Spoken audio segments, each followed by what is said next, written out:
আপনারা কি জানেন রাধারানীর হাতে কেন তুলসী পত্র দেওয়া হয়ে থাকে? না জেনে থাকলে আসুন ভিডিওটির মাধ্যমে জেনে নেওয়া যাক। তুলসী ভগবান বিষ্ণুর অতি প্রিয়।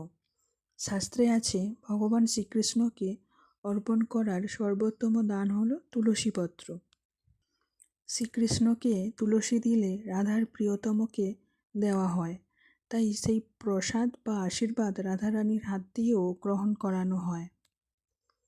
রাধারানীর হাতে তুলসী দিলে তিনি ভক্তের প্রার্থনা কৃষ্ণের কাছে পৌঁছে দেন, অর্থাৎ ভক্ত ও ভগবানের মধ্যে রাধা হলেন করুণার সেতু।